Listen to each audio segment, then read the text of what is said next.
black and Asian people should come here in hundreds of millions. We will come here, we have been coming here, and we will continue to come here in hundreds of millions until indeed Gaddafi said Europe will turn black.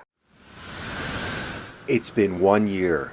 1 year since the flood of migrants pouring into Europe became a deluge, when German Chancellor Angela Merkel opened the gates to the continent and invited the entire developing world to come to the welfare states of Europe and live on government handouts. Millions of people, overwhelmingly young men from sub-Saharan Africa and the Arab world, have heeded the call. Once they arrived, they were welcomed at train stations by mostly women holding signs and squealing "Refugees welcome." In the midst of the euphoria, whilst Germans were celebrating their own benevolence and reports of mass sexual assault had yet to surface, you even had young girls visiting asylum centers with signs offering free hugs. The naivete was stupefying to behold. This euphoria of indulgent narcissistic virtue signaling and pathological altruism, with a touch of self-flagellation, is now meeting the cold reality of what it means to have imported millions of young men, mostly illiterate and skillless, to what was formerly a peaceful, high-trust modern society. And the social crisis currently marinating in the streets of Germany threatens the stability of all of Western Europe. My paternal grandmother was German, and I lived in Germany for a year in Frankfurt when I was at university. I very much liked its clean streets, safe U- and S-Bahns, and its very welcoming people. But in the big cities of Germany especially, those days are gone. Germany is in the midst of a transition, and like the frog that does not realize he is slowly being boiled, it's hard to know whether Germans will realize the country they built upon the ruins of defeat in World War II and the reunification of what was left of occupied East and West Germany will not survive this crisis, engineered and abetted by Chancellor Merkel, if left unchecked and unchallenged. At the beginning of this crisis, when Islamic terrorism was being waged in the name of Allah in the streets of Brussels, Paris, and Istanbul, Germans, knowing their chancellor had invited millions of military-age young men from the cauldrons of the Middle East and from the very heart of territory controlled by the Islamic State, they knew very well that their time was coming. By wide margins, the German public had resigned itself that their country would also suffer violent jihadist attacks in 2016. And they were right. Jihadists' attacks across the continent are now becoming normalized, as they are in Germany, which has suffered multiple such attacks in the first half of 2016. However, Mother Merkel, as she is known to the millions of migrants that have arrived, as well as the millions of others around the world that hope to enter the EU, denies the reality that is staring her in the face. It doesn't matter how many times Islamic terrorists squeal Allahu Akbar before they unleash their violence upon unbelievers, Angela Merkel steadfastly denies that migrants have brought either violence, crime, or jihad to Germany. In fact, it is thought crimes, as well as the crime of having an opinion that differs from the state-sanctioned speech codes that her government and German authorities have concerned themselves with. Not only are they arresting people for their opinions on social media, they will arrest and prosecute anyone, no matter the circumstances, for objecting to the behavior and crimes of migrants and New Germans. During the mass shooting in Munich on the 22nd of July 2016 that took the lives of 9 people and wounded 36 others, Thomas Salby, a 57-year-old German man, hurled abuse at the shooter, Ali Sonboli, from his balcony. While many praised Mr. Salbe for standing up to the gunmen who aimed shots in his direction, he was charged by the Munich prosecutor for libel for his comments. During the deadly attack, he repeatedly called the gunman a wanker and told him to fuck off. All I had was a beer bottle to throw at him, but if I had a gun, I would have shot him in the head, the Munich resident said. German prosecutors are investigating Salbe for potentially insulting the 18-year-old gunman who shot himself after the massacre, and he will most likely have to pay a fine. In the first 3 months of 2016, migrants were reported to have committed roughly 70,000 crimes in Germany. In fact, The crime rates are grossly disproportionate as a percentage of population. However, the German establishment not only sought to cover up their crimes, German police have now been accused of surrendering in the face of migrant crime. Documents show officers in Kiel, northern Germany, were told to forego prosecuting migrants for theft and criminal damage amid fears there was little chance of succeeding. It's not only because of the vast numbers of cases that police were told that there would be little chance of successful prosecution. The real reason being was that most had no identification. Think about that. Crime was being allowed to take place because the German authorities have no idea who it is that is in their country, and thus gave non-Germans carte blanche to commit crimes with no repercussions. And these orders were given just 2 months before Cologne. So what you have now is one rule for natives and one rule for migrants.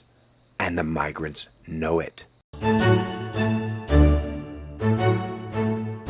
Cologne was the first instance of mass sexual assault reported in Germany. Actually, it was not exactly reported, as the government tried to suppress the information, but was pushed out into the open by the women who, via protesting in the streets, forced the issue. Even though 1,200 German women were sexually assaulted by 2,000 men, many German women of Cologne, once the story broke, took to the streets to hand out flowers to the young migrant men of the city to show their solidarity with them. And no matter how hard the authorities attempt to cover up the sexual assaults committed by migrants against German women and children, the situation is spiraling out of control and shows no signs of abating. There's now even an interactive crime map that is set up to detail the rape wave that is now slamming into Germany, and the pins that locate the sexual assaults against German women are multiplying by the day.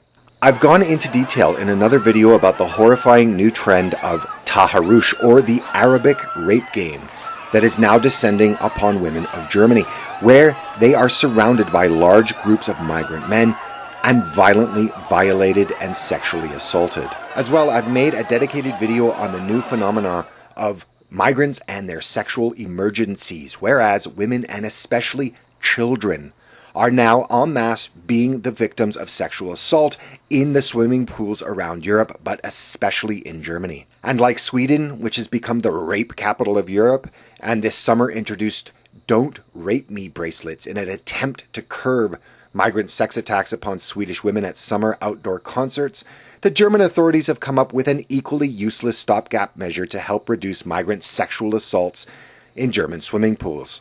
Young girls at German swimming pools are now being given temporary tattoos with the word "no" on them in the attempt to put off rapists.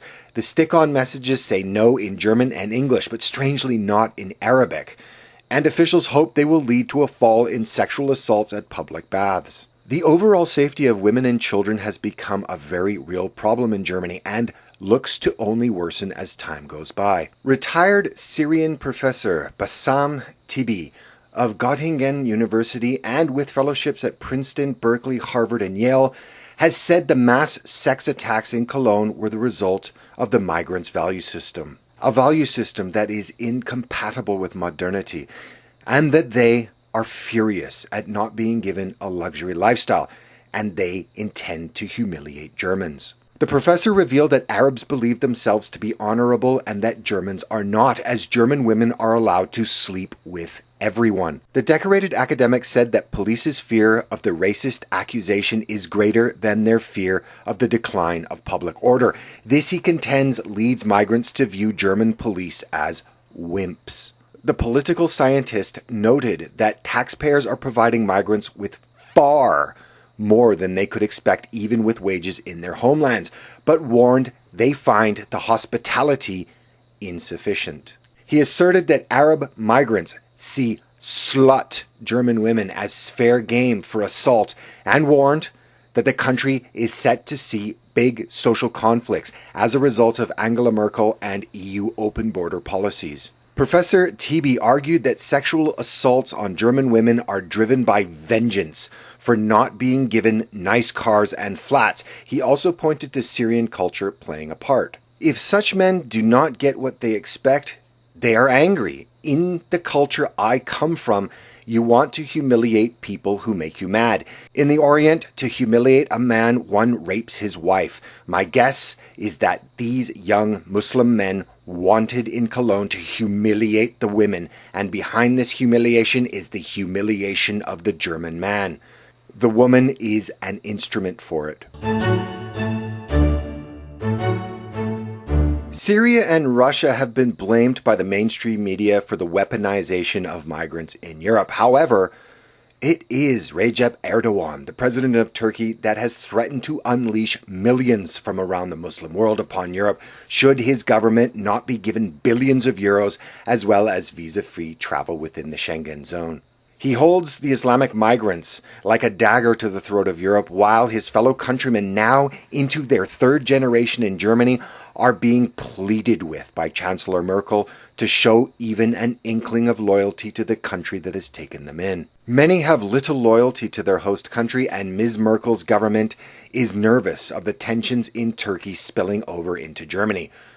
Welt newspaper this week published allegations that Turkish intelligence operates a larger network of informers in Western Germany than the East German Stasi had, and uses it to intimidate ethnic Turks who oppose Erdogan's regime. Europeans have long ridiculed countries such as the US for their societal take on the role of police and that of self-defense. The police in the US long ago, if they ever had, lost their monopoly on violence and are mostly there to mop up the mess once it has already occurred. Europeans for generations have not been allowed to protect themselves, and because of the former homogeneous nature of their societies, there was little need to do so. However, the migrant rape wave currently assaulting Europe has no boundaries, and people, especially women, have begun to take matters into their own hands. In Denmark, pepper spray, which is strictly illegal, was used by a 17-year-old girl to fend off a rapist near an asylum seeker center. The girl, who was forced to the ground by the man who tried to remove her clothes, is being charged for using pepper spray against her intended rapist. The reason she is being charged is that she used the illegal substance to protect herself from rape.